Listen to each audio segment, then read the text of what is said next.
Hey guys, what's going on? James here, and in this video today, we're going to be reviewing the Tampa Bay Buccaneers 26-14 win versus the Minnesota Vikings. The Buccaneers improved to 8-5. Their playoff chances are looking pretty good. The Vikings fall to 6-7. Their chances are not looking great. So let's start off with the bad that I want to talk about from this game. First guy I want to mention, Devin White. Devin White did struggle both in tackling and in pass coverage today. A pretty decent amount. There were some situations that I feel were not his fault. I mean, when he's matched up against Adam Thielen, I mean, that's a tough matchup for a linebacker, but getting beat by, the backup tight ends of the Minnesota Vikings, he should be better than that. So overall, it was a rough game for Devin White. He does need to improve with his tackling. He does need to improve with his pass coverage. He had a really hot start to the beginning of the year, and he still had a fine game. He finished with 9 total tackles, but he does need to be better in coverage. And I'm sure he's learning, and I'm sure he will get better with time. He just did struggle a little bit in this game, both with tackling and with coverage. And I guess the next thing is that the defense as a whole struggled with tackling at certain points. Dalvin Cook was evading rushers left, right, and center. Wide receivers like Justin Jefferson were evading tacklers, as well as some of the Vikings tight ends like I mentioned just a second ago. I talked about in the preview how Todd Bowles had said that their biggest thing was getting down to fundamentals, tackling, mental mistakes, communication, things like that. And while there were some corrections there, it wasn't a very inspiring performance by this Buccaneers defense in terms of those fundamentals. I think the communication was better, but the tackling was still not very good, and still getting penalties that were extending drives for the Vikings offense were still a thing, and those are the two big things that need to be cleaned up now. If you're able to bring down a runner right as soon as he gets the football, and if you're able to not extend drives with penalties for opposing offenses, this is going to be a much better time for this Buccaneers defense. So those are the two things I want to continue to see worked on and improved moving forward. And I'll be very interested to see some of the quotes here following this game about what could be improved on after this Vikings game. But overall, that needs to be improved on the defensive side of the football. The pass rush was okay today, 225 yards passing for Kirk Cousins, 1 touchdown, but overall, again, it was just tackling in the secondary that needs to be improved. The run defense struggled in this game as well. They gave Dalvin Cook 102 yards. Kirk Cousins had 41 yards in his own right. I will say, first 100-yard rusher the Buccaneers have given up in the past 21 games, so the streak is over like the Undertaker's, but shout out to them for having that streak in the first place, and it was kind of expected because it's Dalvin Cook, arguably the best running back in the league. So running defense could have been better. Passing defense could have been better. It wasn't terrible, but it wasn't, again, super inspiring and great either. It was just kind of meh. So that could be improved. Finally, just to kind of give a final note here on the defense is I want to see improvements on situational defense. There were too many times in this game where the Buccaneers had the opportunity to get the Vikings offense off the field, be it with a 3-and-out or be it just simply stopping them on a 4th down. And they were converting 4th downs left, right, and center. They were converting 3rd downs left, right, and center. And it was very frustrating. It really was to see that. They have to be better at situational defense there. They were 5 of 15 on 3rd down efficiency, which isn't terrible, 33%, but 4 for 5 on 4th down efficiency. That has got to improve because they could have really just done so much better in terms of ending this game early by getting the Vikings offense off the field on 4th downs, and they didn't do that. So they need to have more awareness on situational defense and things like that, and they got to do better in terms of stopping these guys on 3rd and 4th down. 3rd down, not that bad, but 4th down especially have got to do a better job at that. But really, guys, aside from that, that's kind of what I've got in terms of the bad from this game. There really wasn't too much more. Mike Evans had a drop. Tom Brady missed a couple of wide open wide receivers early on in the game, but aside from those smaller things, this was overall a fine game as a whole, besides some of the corrections that need to be made on the defense in terms of situational defense, penalties a little bit, tackling a lot of bit, and some other small stuff besides the big fundamental stuff. So overall, fine. Now we can move on to the good. And I'm just going to kind of go right down the list, okay?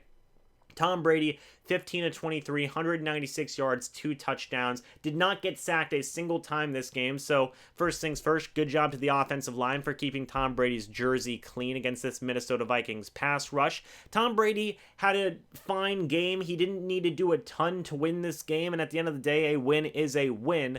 So Tom Brady did fine. Ronald Jones, 18 carries, 80 yards, and a touchdown. Even LeSean McCoy got going a little bit, 4 carries, 32 yards.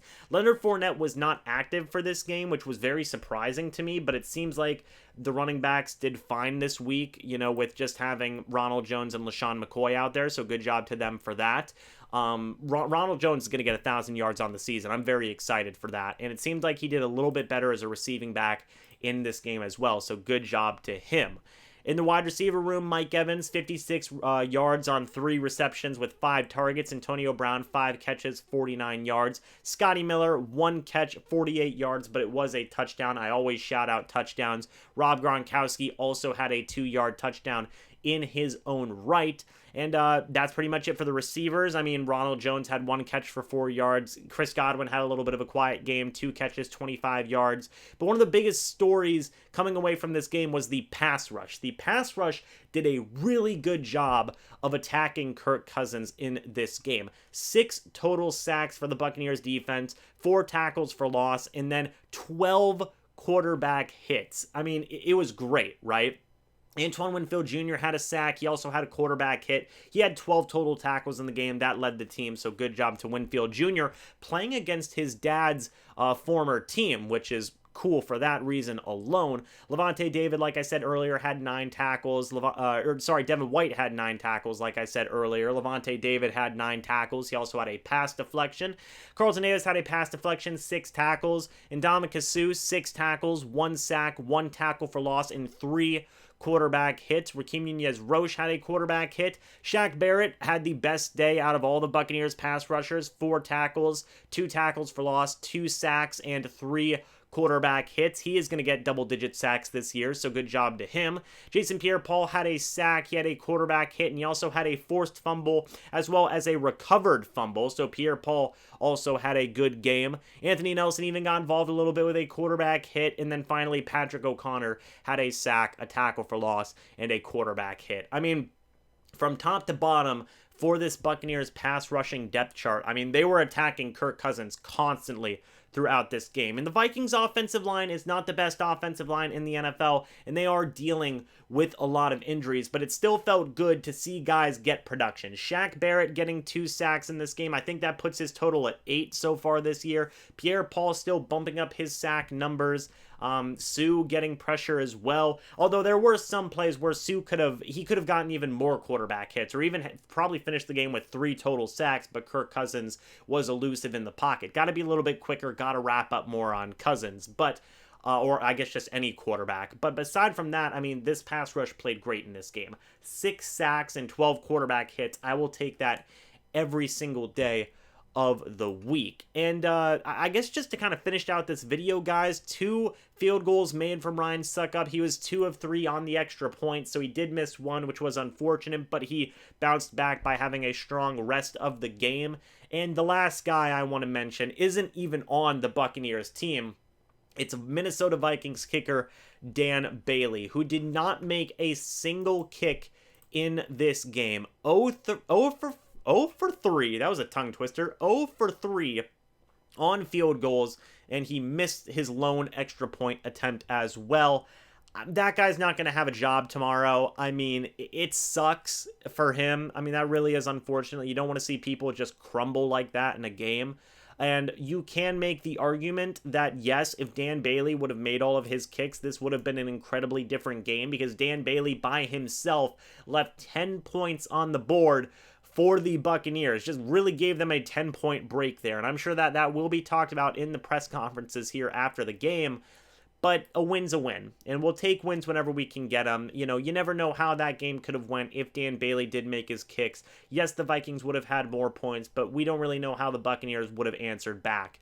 You know, it would have been tough to tell, and we can't speak on hypotheticals because you never know what could have happened. But at the end of the day, guys, a win is a win. The Buccaneers improved to 8-5, and their next matchup is going to be versus the Atlanta Falcons on the 20th of December. So, good stuff, guys. Good to see the Buccaneers get back in the win column after a very rough month of November, and I'm excited for the remainder of this season, and I hope you guys are excited as well as we are gearing up for playoff football for the first time in a long time for the Tampa Bay Buccaneers. But guys, that's it for this video. Thank you so much for watching. Let me know all of your thoughts about the Buccaneers win down in the comments section below. What did you think was bad? What did you think was good? And leave me all of your thoughts. But anyway, guys, I will see you in the next video or the next live stream. But until then, and as always, guys, goodbye for now, and go Bucs.